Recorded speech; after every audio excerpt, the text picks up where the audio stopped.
একটা এলাকার chairman, member, DC, SP, মন্ত্রী, মিনিস্টার, প্রিন্সিপাল, প্রত্যেকটি মানুষেরই কিছু দায়িত্ব আছে, আছে না ভাই? তার অধীনে কিছু মানুষ আছে। আল্লাহ রাসূল সাল্লাল্লাহু আলাইহি ওয়াসাল্লাম বলছেন, কোনো মানুষকে যদি আল্লাহ কিছু মানুষের উপরে দায়িত্ব দেন আর ওই ব্যক্তি তার দায়িত্বাধীন মানুষদের ক্ষেত্রে ইনসাফ করে না, পার্সিয়ালিটি করে, কাউকে একটু পাশ টানে, অথবা তাদেরকে প্রতারণা করে, তাদেরকে ধোঁকা দেয়, বেইনসাফি করে, সমান চোখে দেখে না, তাহলে ওই ব্যক্তি জান্নাতের খুশবুও পাবে না। হাজরিন, এই হাদিস থেকে আমরা বুঝতে পারলাম যে আমাদের দেশের মন্ত্রী, মিনিস্টার, জজ, ব্যারিস্টার এরা কেউ জান্নাতের খুশবু হবে না, ঠিক না ভাই? হ্যাঁ, তবে আমরাও যে পাবো না এটা তো বোধহয় আমরা ধারণাও করছি না, ঠিক না? এটা আমাদের মনে আসছে না, আমি কনফার্ম। কারণ যার যে ব্যারাম থাকে সে মনে করে সবারই ওই ব্যারাম আছে, আমার এই ব্যারাম আছে।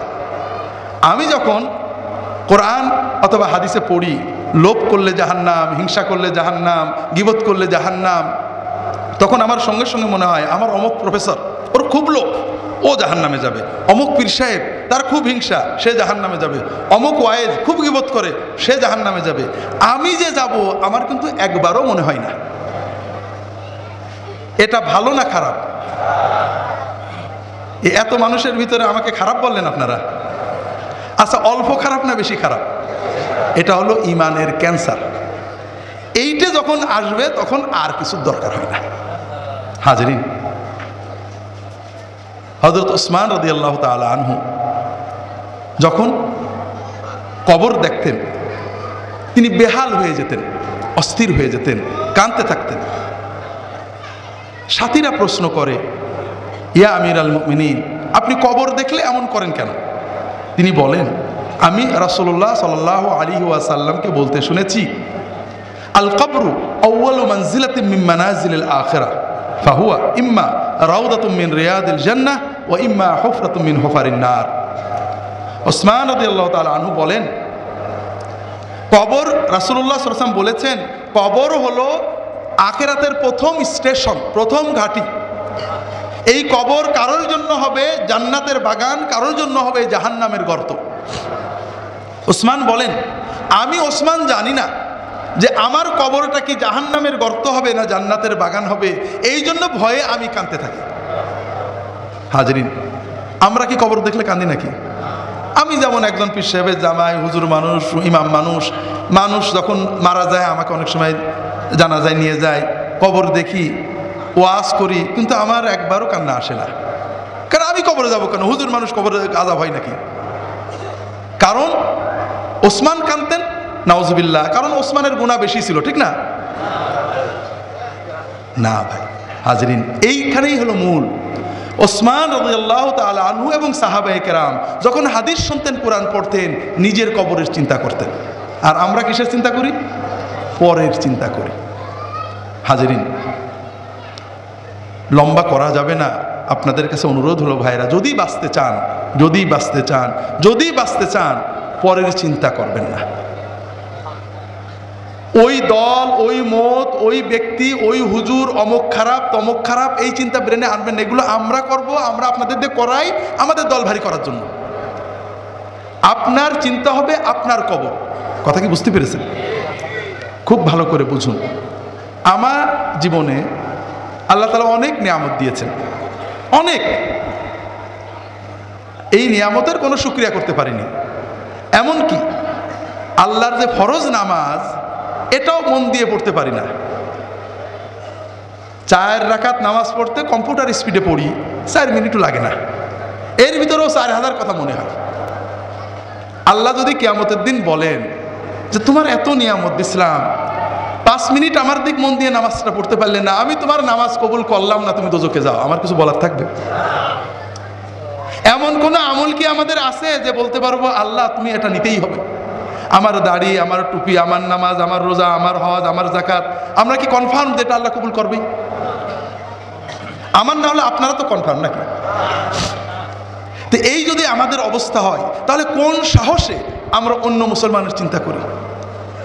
ভাইরা, অন্য মুসলমানের চিন্তা করবেন না। যখন 5 জনে এক জায়গা হবে, নিজেদের কথা চিন্তা করবেন। পরের আলোচনা না, ভাই কি অবস্থা, আরে ভাই বলো না নামাজটা ঠিক করে পড়তাম, মন বসে না, দোয়া করো, ছেলে মেয়েগুলো ভালো করে পালন করতে পারছে না, দোয়া করো। নিজেদের ইমান আমল নিয়ে চিন্তা করবেন, পরের না। ভাইরা, আমরা পরের আলোচনা কেন করি? কারণ কবরে গেলে সর্বপ্রথম মুনকার নাকির আমাদের প্রশ্ন করবে যে তোর প্রতিবেশী জামাত ইসলামের দাড়ি ছোট ছিল কা, তোর পড়শি তবলিগের লোকজন কেন বাইরে গেছিল, তোর প্রতিবেশী অমুক পিসেব কেন খারাপ ছিল, ঠিক না? এই প্রশ্ন করবে। হাজরিন, নিজের কবরের চিন্তা করেন, নিজের হাসরের চিন্তা করেন। নিজে যেটুক করতে পেরেছি, যদি মনে করেন ভালো আমল করছি, তাহলে আল্লাহর কাছে দোয়া করেন। যদি দেখেন গুনাহ হয়ে গেছে, আল্লাহর কাছে দোয়া করেন, আল্লাহ আমার সামান্য আমল কবুল করো, গুনাহগুলো মাফ করো। আর তোমার নবীর উম্মত যত আছে, অমুক ভাই তমুক ভাই তমুক ভাই ভুলের ভিতরে আছে, আল্লাহ তাদেরকে হেদায়েত করে ভালো পথ দাও, তাদেরকেও মাফ করো। এইভাবে দোয়া করলে আমাদের লস আছে ভাই? লাভ আছে, অনেক লাভ আছে ভাই। তবে আমরা তো জানি আল্লাহর জান্নাতে জায়গা তো কম, ঠিক না? যদি ফুরফুরার মুরিদরা সব ঢুকে যায়, তাহলে তো আর তবলিগেরা চান্স পাবে না, ঠিক না? যদি জামাত ইসলামরা জান্নাতে যায়, চরমনে আলেতে তো জায়গা হবে না, কম পড়ে যাবে, ঠিক না? হাজরিন, আল্লাহর জান্নাত অনেক বড়।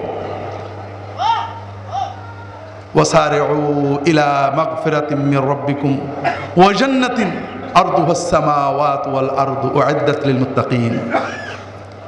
তোমরা দৌড়াও, দৌড়াতে থাকো, দ্রুত এগো সেই জান্নাতের প্রতি, যে জান্নাত আসমান জমিনের চেয়েও বড়, যে জান্নাতকে আল্লাহ তাআলা মুত্তাকিদের জন্য বানিয়ে রেখেছেন। কোন মুত্তাকি? সুন্দর পাগড়ি, সুন্দর জুব্বা, দস্তরখান, কোনোদিন লাল দস্তরখান ছাড়া খাই না, এগুলো মুস্তাহাব্বাত, করলে ভালো, না করলে দোষ না। আল্লাহ জান্নাত বানিয়েছেন কোন মুত্তাকির জন্য? الذين ينفقون في السراء والضراء والكاظمين الغيظ والعافين عن الناس والله يحب المحسنين। যারা সচ্ছল হোক আর অসচ্ছল হোক, দরিদ্র হোক আর ধনী হোক, সকল অবস্থায় আল্লাহর পথে ব্যয় করে। আল্লাহর পথে ব্যয় করে মানে পীর সাহেবের হাদিয়া দেয়, ঠিক না? না, আল্লাহর পথে ব্যয়ের ভিতরে আলেমুল আমাদের হাদিয়া দেয় খারাপ না, এটাও একটা নফল ব্যয়।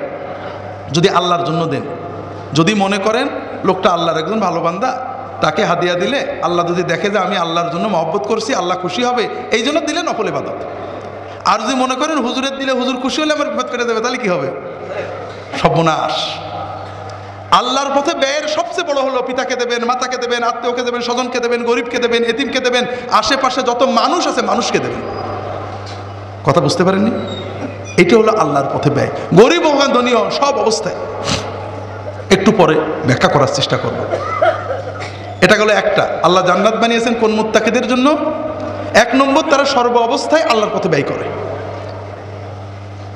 ওয়াল কাযিমিন আল গায়দা, এর মানে বললে আপনারা কষ্ট পাবেন, বলবো, যারা নিজেদের ক্রোধ দমন করে। বাঙালির জন্য এর চেয়ে কঠিন আর নেই। আল্লাহ রাসূল সাল্লাল্লাহু আলাইহি ওয়াসাল্লাম বলছেন, মান কাযামা গায়দান ওয়া হুয়া ইস্তাতিউ আন ইউনাফিযাহু মালা আল্লাহু কলবাহু আমনান। যদি কেউ রাগ হয়েছে এমন মানুষের উপরে যার উপরে রাগ ঝাড়া যায়, এমপি, ডিসি, এসপি অন্যায় করেছে, খুব রাগ হয়েছে, কিছু করা যায় নাকি? মাফ করে দেন, ওই মাফের এত বেশি দাম নেই। যার উপরে রাগ ঝাড়া যায়, নিজের স্ত্রী, নিজের ছেলে, নিজের মেয়ে, কাজের মানুষ, ড্রাইভার, চাকরি করে, গরিব মানুষ, আপনার সে পাওয়ার কম, গ্রামের গরিব মানুষের ছেলে দোকানদার, আপনি পাওয়ারফুল, এমন কথা বলেছে, এমন কাজ করেছে, গ্লাস ভেঙে দিয়েছে, টাকা নষ্ট করেছে, বাজে কথা বলেছে, প্রচণ্ড রাগ হয়েছে। আপনি ইচ্ছা করলে চড় বা গালি দিতে পারতেন, শাস্তি দিতে পারেন, দুদিন জেলেও দিয়ে দিতে পারতেন, কিন্তু আপনি মাফ করে দিলেন। আপনি চিন্তা করলেন, আমার রবের কত অন্যায় করি, সারাদিন অন্যায় করি, আমার রব আমার বাতাসটা বন্ধ করে দেয়নি, আমার চোখটা কানা করে দেয়নি, আমার নিয়ামত খুলে রেখেছে, আমার রবের একটা বান্দা, আমি তাকে মাফ করে দিলাম। আল্লাহ রাসূল সাল্লাল্লাহু আলাইহি ওয়াসাল্লাম বলছেন, যদি কেউ ক্রোধ এক্সিকিউট করার ক্ষমতা থাকা সত্ত্বেও ক্ষমা করে দেয়, ক্রোধ সম্বরণ করে, আল্লাহ এত খুশি হন যে কিয়ামতের কঠিন দিনে ওই ব্যক্তির অন্তরটাকে শান্তি দিয়ে, নূর দিয়ে ভরে দেবেন। ওয়াল আফিনা আনিন নাস, আল্লাহ বলছেন জান্নাত বানিয়েছি ওই মানুষদের জন্য, ওই মুত্তাকিদের জন্য যারা মানুষদের ক্ষমা করে। তাহলে জান্নাতে যাওয়ার মুত্তাকি হতে গেলেও যে তিনটে গুণ আল্লাহ বললেন, এই তিনটেই কিন্তু মানুষের সাথে সংশ্লিষ্ট, ঠিক না? হাজরিন, আসলে আমরা দিনকে বুঝতে পারিনি। দিনের কিছু মৌলিক ইবাদত আছে, নামাজ পড়া, রোজা রাখা, হজ করা, যাকাত দেওয়া, সতর দেখা ইত্যাদি তো করতেই হবে। এগুলো কেন করব? এগুলোও করব ভালো মানুষ হওয়ার জন্য। দুনিয়ার জীবনে যেন আমরা জীবনটাকে ভোগ করতে পারি, আখেরাতে অনন্ত শান্তি পেতে পারি। আমরা নামাজ পড়লে কি আল্লাহর লাভ আছে ভাই? রোজা রাখলে আল্লাহর লাভ আছে? কার লাভ? আমাদের লাভ। আমরা অন্তরে শান্তি পাবো, আমাদের পবিত্রতা আসবে, আমরা দুর্নীতি থেকে বাঁচবো, আমাদের ভিতরে তাকওয়া আসবে ইত্যাদি, ঠিক না? যেটা বলছিলাম, এরপরে আমাদের দিনের যে মূল শিক্ষা সেটা হলো মানুষ, মানুষ এবং মানুষ। মানুষেরও খেদমত করো, মানুষের উপকার করো, আল্লাহ প্রিয় হতে পারবে। অগণিত হাদিস, আপনি সবে বরাত করেন, সবে মেরাজ করেন, অনেক কিছু করেন, পীরের দরবারে যান, দিনের পর, এগুলো সব ভালো কাজ। তবে এর চেয়েও অনেক সময় ভালো, এর মতোই ভালো, এর চেয়েও ভালো মানুষকে সাহায্য করা। আল্লাহ রসুল সাল্লাল্লাহু আলাইহি ওয়াসাল্লাম বলছেন, আহাব্বুল ইবাদি ইলাল্লাহি আনফাউহুম। আল্লাহ তাআলার কাছে সবচেয়ে প্রিয় মানুষ হলো যে মানুষটা অন্য মানুষের সবচেয়ে বেশি উপকার করে। ওয়া আহাব্বুল আমালি সুরুরুন তুদখিলু ফি কলবি মুসলিম আও তাকদি আনহু দাইনান আও তাতরুদু আনহু জুআন। আর সবচেয়ে প্রিয় নেকামল হলো নফল নেকামল, যে তুমি কোনো ক্ষুধার্ত মানুষের ক্ষুধা দূর করবে, কোনো বেদনাক্লিষ্ট মানুষের অন্তরের বেদনা দূর করবে, কোনো ঋণগ্রস্ত মানুষকে ঋণ মুক্ত করবে, কোনো বিপদগ্রস্ত মানুষকে বিপদ থেকে উদ্ধার করবে। এর চেয়ে বড় নেক আমল আর কিছুই নেই।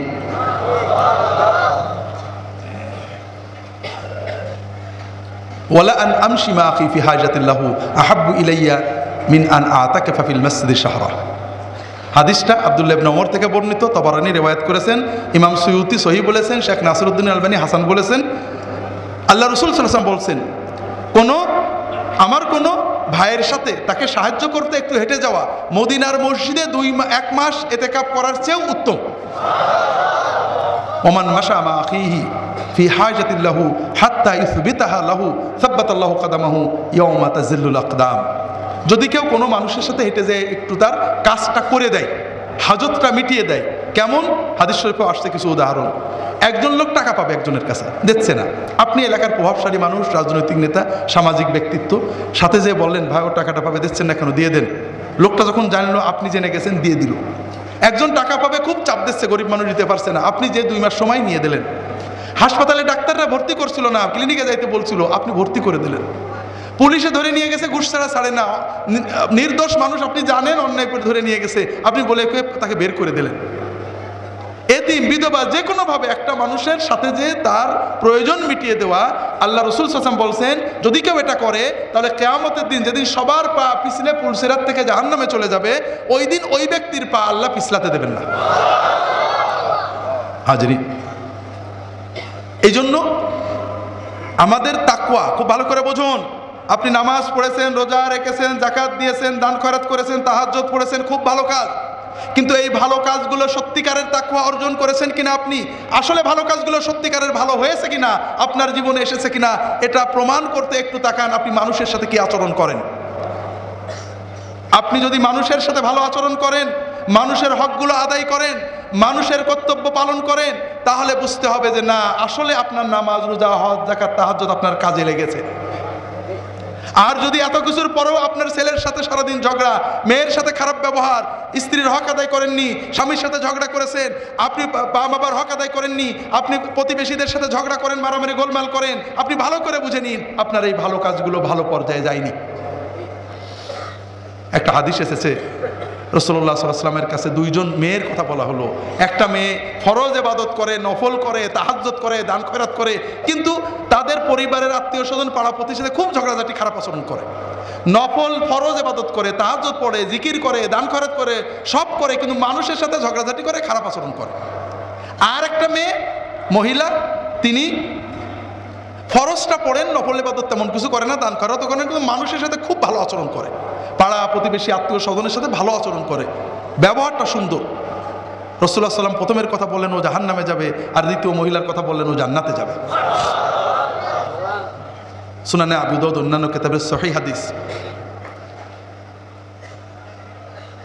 মা ইউদাউ ফি মিজানিল আবদ ইয়াউমুল কিয়ামাহ আথকালা মিন হুসনিল খুলুক ওয়া ইন্না সাহিবা হুসনিল খুলুকি লা ইউদরিকু বিহি দারাজাতাস সাইমি ওয়াল কায়েম।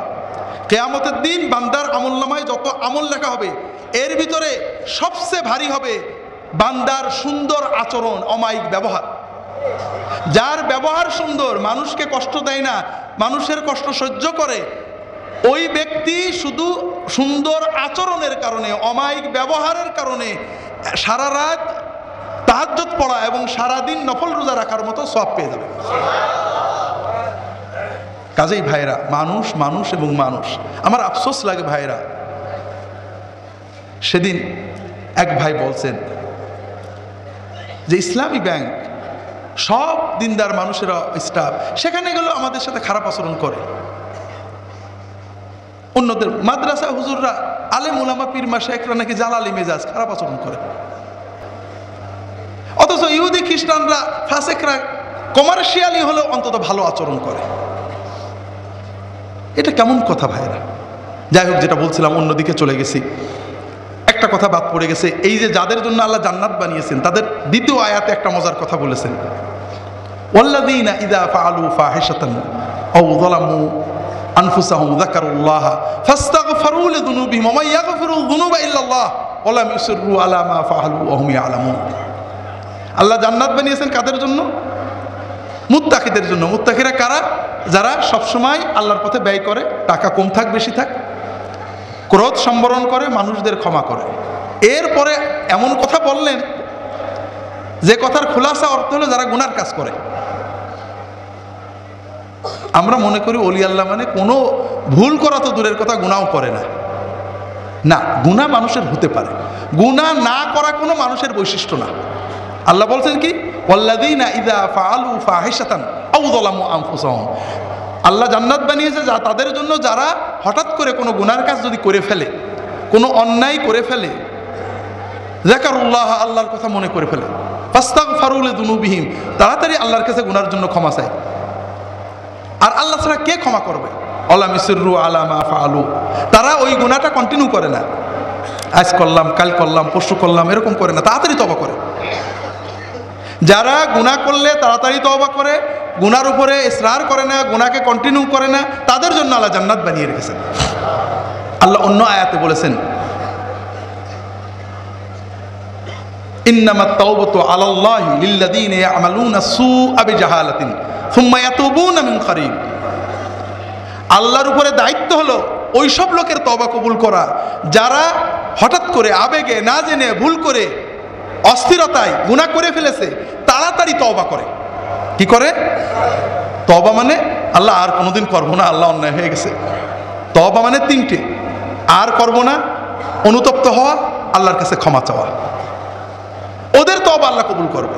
ওয়ালাইসাতে তাওবাতু লিল্লাযীনা ইয়া'মালুনাস সাইয়্যাত হাত্তা ইযা হাদারা আহাদাহুমুল মাউত ক্বালা ইন্নী তুবতুল আন ওয়ালাল্লাযীনা ইয়ামুতুনা হুম কুফার। আর যারা পাপ কাজ করতেই থাকে, ঠিক আছে আর একটু সময় যাক, দেরি হোক, বয়স হোক, এইভাবে পাপ করেই যায়, যখন মউত আসে বলে যে আল্লাহ আমি তওবা করছি, ওদের তওবা আল্লাহ নেবেন না। আপনারা বলবেন যে হুজুররা তো বলে বা হাদিসেও আসে মৃত্যু জাকানদানি শুরু হওয়ার আগ পর্যন্ত কবুল হয়। হ্যাঁ, যে সবসময় তওবা করেছে, মরার আগে কিছু হয়েছে, মরার আগ পর্যন্ত আল্লাহ কবুল করবে। আর আমরা যারা বাংলাদেশের মানুষ গুনাহ করে করে জমায় রাখি যে মরার আগে তওবা করব, ওদের ব্যাপারে আল্লাহ বলছেন না, এদের তওবা হচ্ছে না। কাজেই আল্লাহর রস্তে বলি, গুনাহ জমায় রেখেন না ভাইরা, প্রতিদিন তওবা করবেন, দ্রুত তওবা করবেন, নিয়ত করবেন আল্লাহ আর আমি করবো না, চেষ্টা করবেন, আবার যদি কোনো হয়ে যায় আবার তওবা করবেন, গুনাহ জমিয়ে রাখবেন না। আল্লাহ তৌফিক দান করুন, আমিন। যেটা বলছিলাম ভাইরা, তাহলে আমরা যেহেতু পরের গুনার কথা চিন্তা করি, এই জন্য আমরা ক্ষতিগ্রস্ত হচ্ছি, ঠিক না ভাই? আল্লাহ তাআলা আমাদেরকে সহি সমাজ দান করুন, আমিন। যেটা বলছিলাম ভাইরা, মন্ত্রী, মিনিস্টার, জজ, ব্যারিস্টার কি আমাদের ওয়াজ শুনতে আসে নাকি? যে তারা দোজকে গেল কি বেহেশতে গেলেও চিন্তা করে আমাদের কোনো লাভ আছে? আমরা কোথায় গেলাম দেখেন, আমাদেরও তো দায়িত্ব আছে, আমাদের দায়িত্ব আছে না? কিছু না থাক, পরিবার তো আছে, স্ত্রীর প্রতি দায়িত্ব, ছেলে মেয়ের প্রতি দায়িত্ব, এগুলো আমাদের ফরজ দায়িত্ব ভাইরা, এগুলোর দিকে খেয়াল রাখতে হবে। ছেলে মেয়েদের সমান চোখে দেখা, সমান হাতিয়ে দেওয়া। আমরা বেঁচে থাকতে মেয়েদেরকে কম দিয়ে অবহেলা করি, মরার আগে সম্পত্তি মেয়েদের না দিয়ে ছেলেদের লিখে দিই, আছে নাকি বাংলাদেশে? হাজরিন, আজীবন তো গুনাহ করেছেন, মরার আগে আল্লাহর আইন অপছন্দ করে, আল্লাহর আইন ক্যান্সেল করে শয়তানের আইনে সই করে গেলেন। ঈমান নিয়ে গেলেন না রেখে গেলেন? ঈমান থাকলো না। আপনার সম্পত্তি আপনার মৃত্যুর পরে ছেলেই পাক আর মেয়েই পাক, আপনার কোনো লাভ লস আছে? বরং মেয়ে পেলে লাভ আছে। ছেলে পাইলে বেটার বউ, যদি ছেলে বলে যে বাপ তো বোনের ফাঁকি দিয়ে 2 বিঘা জমি বেশি দিয়ে গেছে, 10 কাঠা মসজিদে দান করি, বেটার বউ কি বলবে? বলে তাড়াতাড়ি দাও, বলবে নাকি? হ্যাঁ, বলবে। আর যে মেয়েকে বঞ্চিত করেছেন, ওই মেয়ে হয়তো ওর স্বামীর টাকা থেকে ফকিরে 2 প্লেট খাবার দেবে আপনার নামে। কাজেই খুব সাবধান, খুব সাবধান। এর বিপরীতে একটা জিনিস আছে, এটা লম্বা বলা যাবে না। আজকাল আবার নারীবাদীরা বলছেন যে ছেলে মেয়েকে সমান দিতে হবে, আছে না নেই হাজরিন? হ্যাঁ, ইসলামে টোটাল ব্যবস্থাকে যদি ভেঙে দেন সেটা অন্য কথা। ইউরোপে, আমেরিকাতে ইহুদি খ্রিস্টান ধর্মে এবং হিন্দু ধর্মেও মেয়েদের কোনো অধিকার ছিল না। ধর্ম তাদের কিছুই দিইনি, টোটালি বঞ্চিত করেছে। বাইবেলের নির্দেশ হলো কেউ মারা গেলে শুধুমাত্র তার পুরুষ সন্তানেরা সম্পত্তি পাবে, মেয়েরা পাবে না। তবে যদি কারোর পুরুষ সন্তান না থাকে, ছেলের সন্তান না থাকে, তাহলে মেয়েরা পাবে। শর্ত হলো ওই মেয়েরা চাচাতো ভাইদের সাথে বিয়ে করতে বাধ্য। কথা বুঝতে পেরেছেন? এরপরেও যদি কোনো মেয়ে বাপের কিছু পায়নি, নিজে খাইটে পিটে 2 লাখ টাকা কামাই করেছে, বিয়ের সঙ্গে সঙ্গে মেয়ের সম্পত্তিটা স্বামীর আওতায় চলে যাবে। স্বামীর বিনা অনুমতিতে সে সম্পত্তি খরচ করতে পারবে না, আর স্বামী ইচ্ছা করলে বউয়ের অনুমতি ছাড়াই খরচ করতে পারবে। এজন্য ইউরোপে, আমেরিকায় দীর্ঘ 1-150 বছর ধরে মেয়েরা আন্দোলন করেছেন, সংগ্রাম করেছেন, মানুষেরা তাদের কিছু দেওয়ার চেষ্টা করেছে, ভালো নিয়েতেই করেছে। কিন্তু ভালো করতে করতে খারাপ হয়ে গেছে, কারণ মানুষ যত ভালো নিয়েতেই করে ভালো হয় না। আর আল্লাহর আইন সবসময় ভালো।